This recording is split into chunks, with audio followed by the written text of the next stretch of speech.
The Sun Devils' offensive line should be improved from where it was last year, and I think that we may end up seeing some players flirt with all-conference recognition.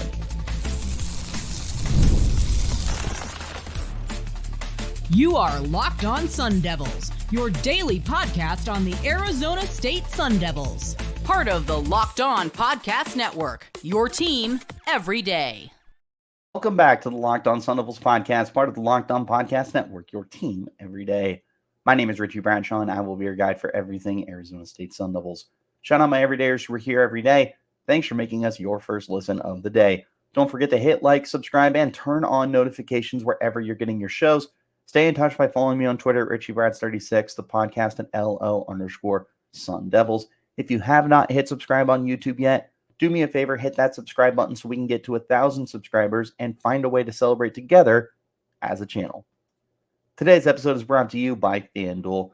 Now through September 22nd, all customers can bet $5 and get a 3-week free trial of NFL Sunday Ticket from YouTube and YouTube TV. Visit FanDuel.com/lockedon to get started.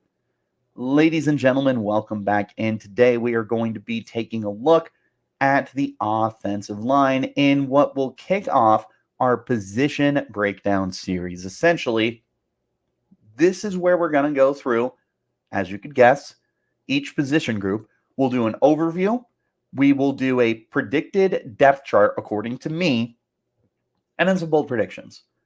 It's finally here, guys. We are less than 2 weeks away from Sun Devils football.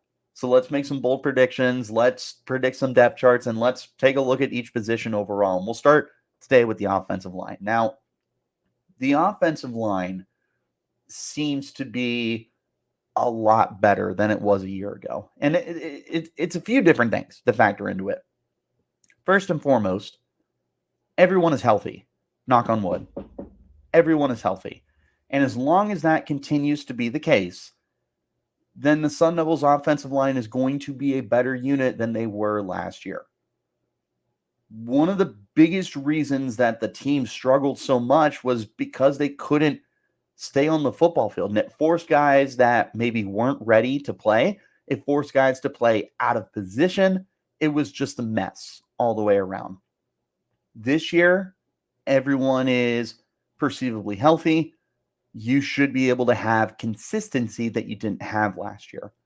But I also think that you just upgraded your talent a lot more. They went through the transfer portal. They brought in more guys.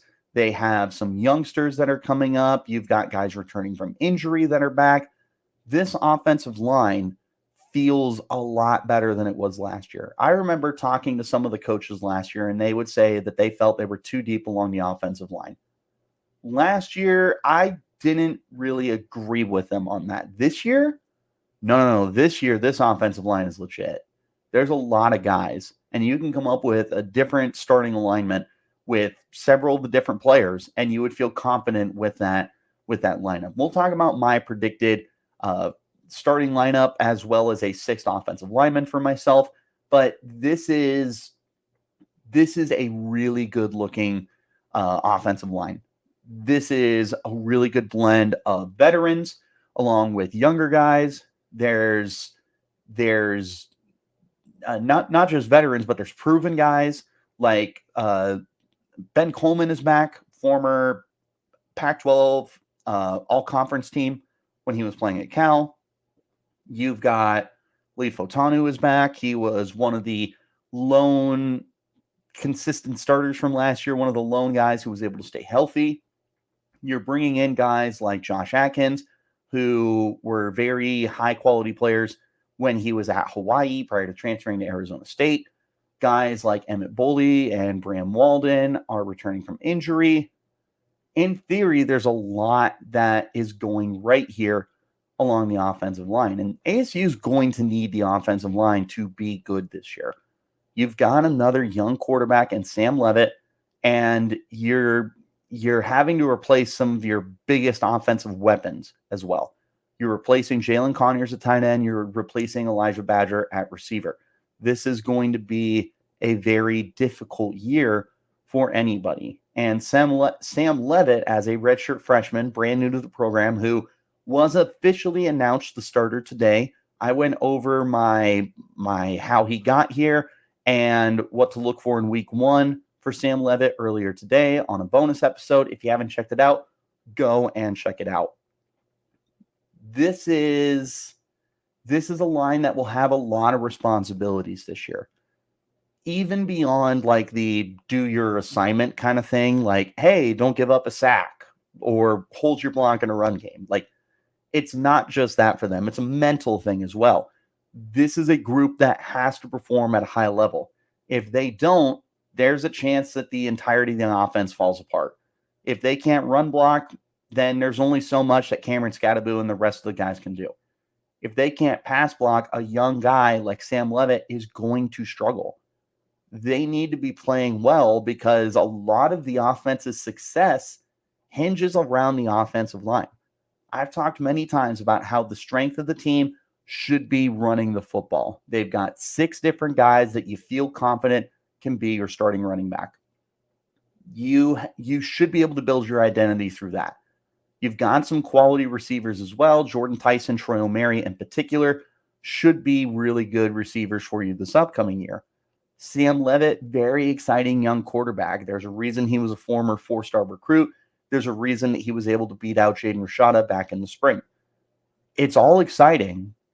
It's also brand new. If you look at this offense from last year compared to this year, basically your lone key returner is Cameron Scadaboo. On the offensive line, obviously Lee Fotanu is back and some of the other guys, but outside of Scadaboo, it's a brand new tight end position.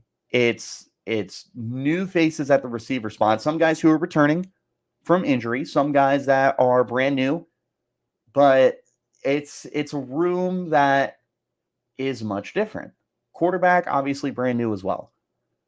This is an offense that's going through a bit of an identity change. And I think it's a good thing that they're doing it. I think you needed to kind of hit the reset button after last year. Offensive coordinator is brand new. Quarterback's brand new. You didn't want to lose Elijah Badger or Jalen Conyers, but you did. This is a team that has completely reset, what they're doing on the offensive side of the football. And again, I think it could be beneficiary for the team.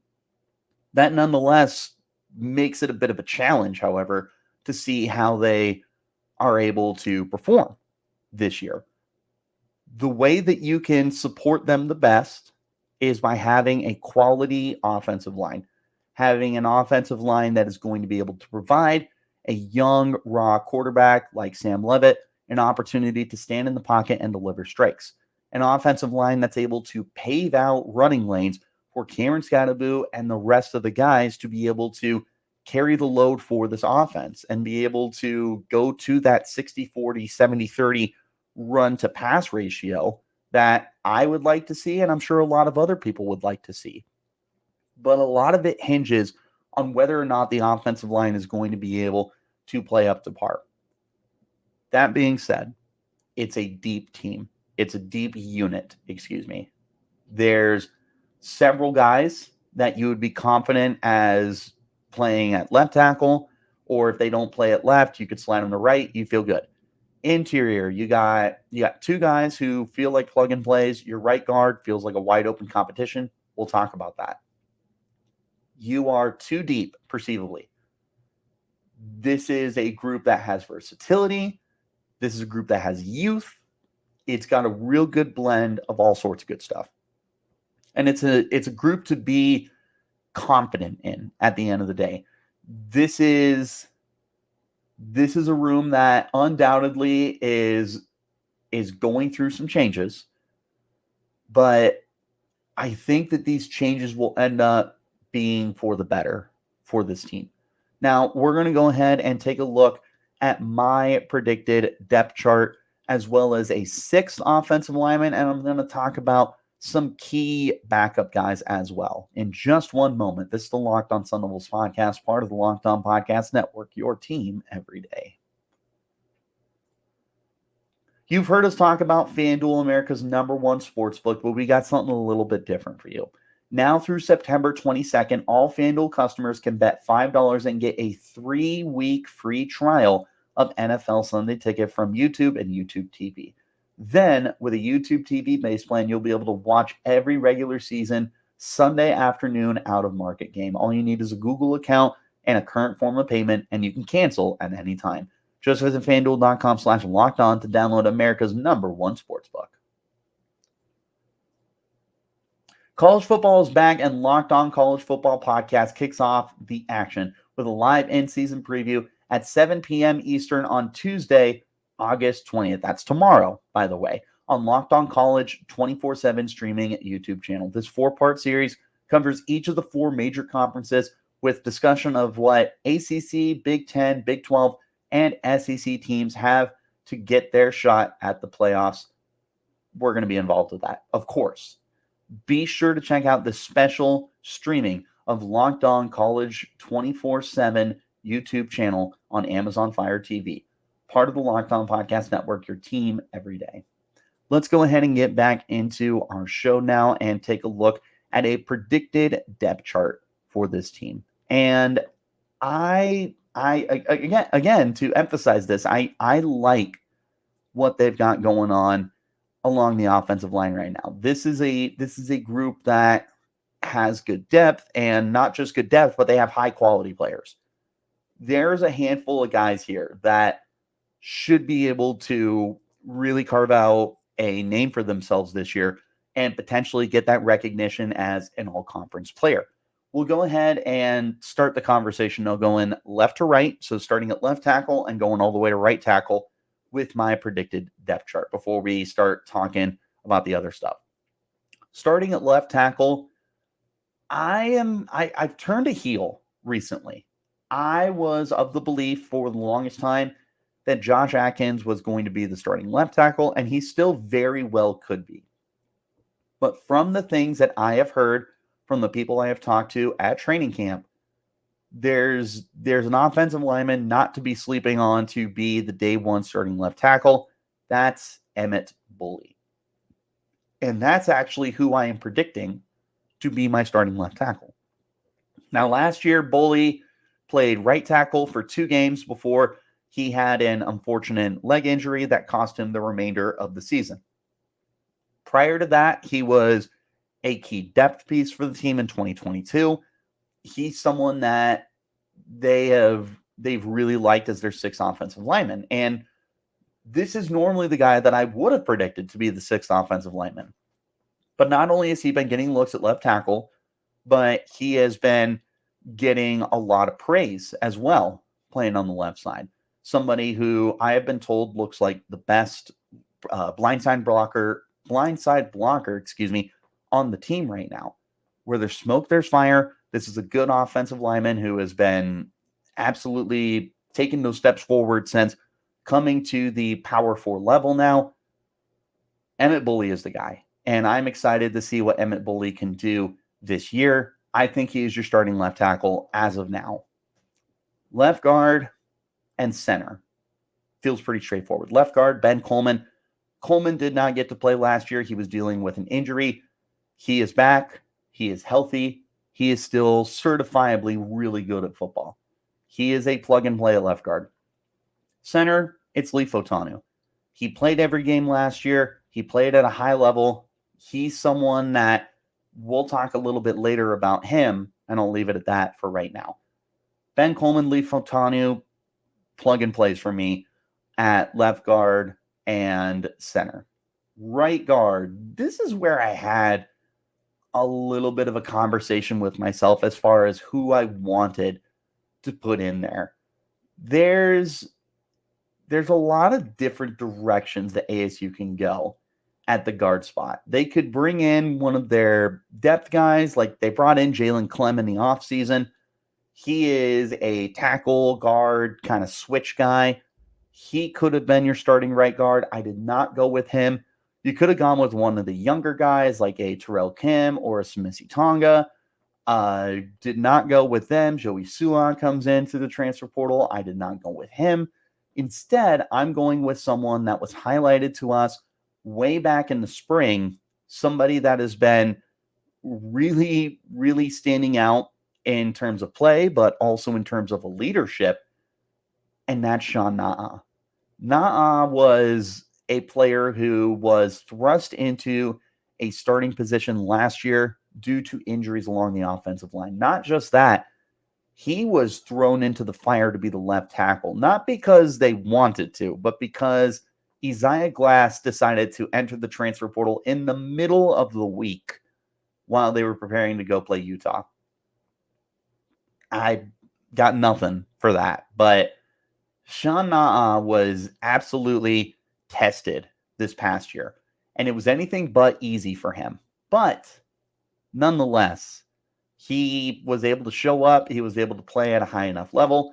And I think that ASU has something very, very quality here with Sean Naa. At worst, very quality. But I do think that he can end up turning into a very good football player for you as well. Right guard, wide open. There's a handful of guys to take a look at. There's veterans like Cade Briggs and Kyle Scott as well. I'm going with Sean Naa. I'm going with the youth movement here. Right tackle, this is really between two guys for me. It's Maxi Onaker and Bram Walden are the guys that I think are going to be in the biggest competition for the right tackle spot. I am going to give the edge to Onaker, who has been participating through practices and has been one of the standouts for the team. He was someone the team was really excited when they got last year. We're waiting to see him stay healthy and to unlock that potential. I'm going to say he's able to do that. He's going to build off of a strong training camp, and he's going to turn into a really good player for this team. My sixth offensive lineman is Bram Walden. If I switched it, if Bram Walden was my starting right tackle, then Maxi Onaker was going to be my sixth offensive lineman. But Walden is going to be one of the most important players for the Sun Devils this year. If you listen to the show, you know I'm a huge Bram Walden guy. I truly believe in my heart of hearts that he can eventually become a left tackle for you. And that may be in his future after this year when guys like Emmett Bully and Maxi Onaker may not be with this team anymore. Josh Atkins may not be with the team, depending on if he declares for the draft or anything like that.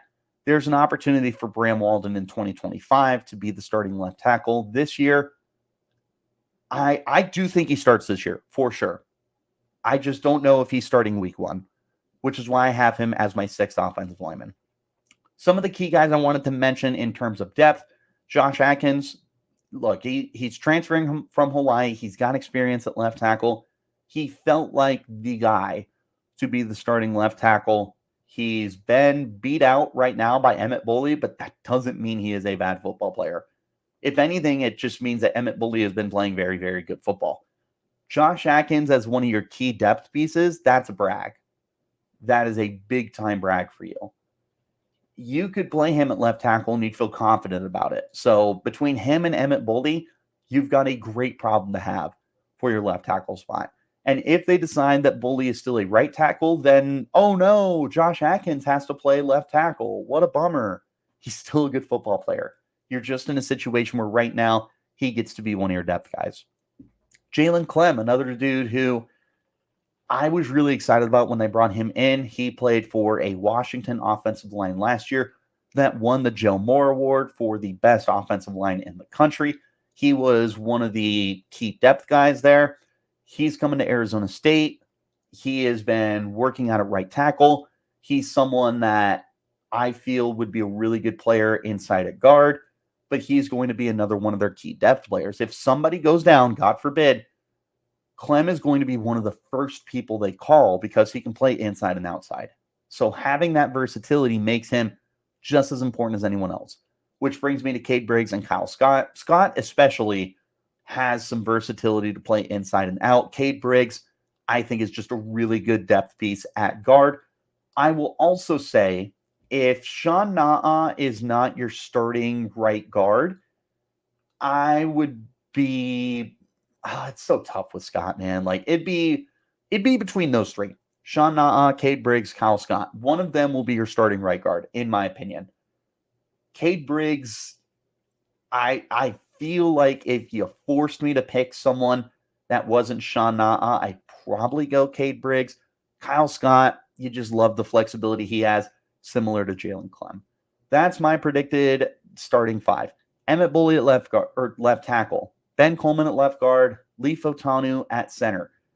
Sean Na'a at right guard. Maxi Onaker at right tackle. Bram Walden as my sixth offensive lineman. We're going to go ahead and make 3 bold predictions on this group coming up next. This is the Locked On Sun Devils podcast, part of the Locked On Podcast Network, your team every day. Passion, drive, patience. The formula for winning championships is what keeps your ride or die alive. eBay Motors has everything you need to maintain your vehicle and level up to peak performance. Superchargers, roof racks, exhaust kits, LED lights, and more. Whether you're into speed, power, style, or anything else, eBay Motors has you covered. With over 122 million parts for your number one ride or die, you'll find exactly what you're looking for. And with eBay Guaranteed Fit, your part is guaranteed to fit your ride every time, or your money back, because at eBay Motors, you're burning rubber, not cash. With all the parts you need at the prices you want, it's easy to make your car the MVP and bring home huge wins. Keep your ride or die alive at ebaymotors.com. Eligible items only. Exclusions apply. eBay Guaranteed Fit only available to U.S. customers. One more time, wherever you're getting your shows, hit like, hit subscribe, turn on notifications so you get an update whenever we post new content. I appreciate you guys for tuning in and making us your first listen of the day. Shout out my everydayers who are here every day. If you have not hit subscribe on YouTube yet, do me a favor, hit that subscribe button, help us get to 1,000, and we will find a way to celebrate together as a channel. 3 bold predictions for you guys. We'll go ahead and start with my boldest prediction, and that's that Leif Otanu becomes an all-conference player this year. Now, look, the Big 12 has plenty of talent in the offensive line. I know when I was putting together my all-conference preseason team, there was a lot of names that I had to learn. But the one thing that I did know was that Leif Otanu appeared to be the best center in the conference. And again, part of that is because I don't watch the other 15 teams. So maybe there are centers that are better than Leif. But Leif played really well last year. Well enough to where I feel like he should have gotten some love for an all-conference honorable mention for the Pac-12. This is the year I think he puts it together. And this isn't me saying that Otanu is going to be first team or he's third team. He might just be an honorable mention. But this is an all-conference level player for Arizona State. And I think that this is a perfect situation for Otanu to grab the headlines and for everyone to look and go, that guy's pretty good at football. Leif Otanu, all-conference player this year. First team, second team, third team, all honorable mention, whatever. By the end of the year, the rest of the Big 12 will say Leif Otanu was pretty good this year. Speaking of pretty good, I got Ben Coleman returning to form. Ben Coleman, prior to coming to Arizona State, so he was previously at Cal, and he was an all-conference player at Cal. Comes to Arizona State last season, was injured. We didn't get to see him. He is back. He is healthy. I'm going to say he gets back to form. And I'm not necessarily saying that he's going to be a first-team All-Big 12 selection, but I do think that he's going to be back to playing at a high, competent level for this team this year. So where I believe that Otanu is going to be an all-conference player, I think at worst with Ben Coleman is he plays as well as he did previously. And that was enough to be an all-conference player. So maybe you have 2 guys that could be all-conference players. I don't know if I would feel confident saying for sure ASU will have 2 guys, but Coleman should be back to playing at a quality level at worst. I think he's going to be playing at a really high level for this team. Last bold prediction, I'm going to say that this is the breakout year for Emmett Bully. Third year at Arizona State, he's gotten comfortable with the program, with the Valley, with the expectations. He's going into his second year with Dillingham, just like everybody else. He's working with Coach Saga some more. He's healthy. He's practicing at left tackle, and he's looking good at left tackle. I'm predicting him to be my starting left tackle. I am predicting this is a breakout year for him. Now, What that looks like, I don't know. Similar to Coleman, I'm not going to tell you like he's an all-conference guy, but I do think by the end of the year, you will have people that talk about Emmett Bully in a very high esteem. I don't want to, but I do want to. I'll let my bias show here just for a minute. I'll let my bias show. I think Emmett Bully gets invited to the Senior Bowl. I think Emmett Bully is going to catch attention from next level circles, NFL, CFL, UFL, whatever. People are going to look at ASU's offensive line and they're going to go, I want Emmett Bully on my team. I want Emmett Bully in some form or capacity on my depth chart. I wouldn't mind if Emmett Bully was starting for my team. By the end of the year, I am saying that Emmett Bully has broken out in such a degree that there is talk about him at the next level. And again, it could be NFL, could be UFL, whatever. Emmett Bully will get the attention that he rightfully deserves. For somebody who has had to work incredibly hard since he first arrived at Tempe to make an impact on this team, to affect the depth chart on this team, and now to start on this team. We are forged in the fire and craft our adversity from that. Emmett Bully is ready to break out this year, and I am so for it, and I'm so excited. Between him, Ben Coleman, and Lee Fotanu, I think you've got three really, really good football players along the offensive line. Now, if you can find some other guys to break out, Abraham Walden, Maxi Onaker, Jalen Clem, maybe some of the younger guys like Terrell Kim, there's a lot of players here for ASU to fancy, throw into the lineup, see what works, see what doesn't work. But the three guys that I think are going to be the best this year, Lee Fotanu, Ben Coleman, Emmett Bully. I'm saying Fotanu is an all-conference player. I'm saying Ben Coleman is back to form, and I'm saying that Emmett Bully becomes a breakout player for the Sun Devils in 2024. What are your bold predictions for the offensive line?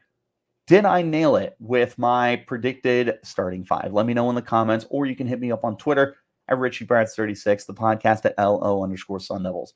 Wherever you're getting your shows, hit like, hit subscribe, turn on notifications so you get an update whenever we post new shows. Thanks as always for tuning in, making us your first listen of the day. Shout out my everydayers who are here every day. If you have not hit subscribe yet, do me a favor, hit that subscribe button on YouTube and help us get to 1,000 subscribers so we can find a way to celebrate together as a channel. Again, I appreciate you guys for tuning in. Do me a favor, turn on those notifications. We got lots of good content coming up for you. We are going to be continuing our position breakdown series tomorrow. We're going to take a look at the running backs next. That's Cameron Scanaboo and everybody else who should be able to carry this team in 2024. I will see you there. Till then, you keep it locked right here on Locked On Sun.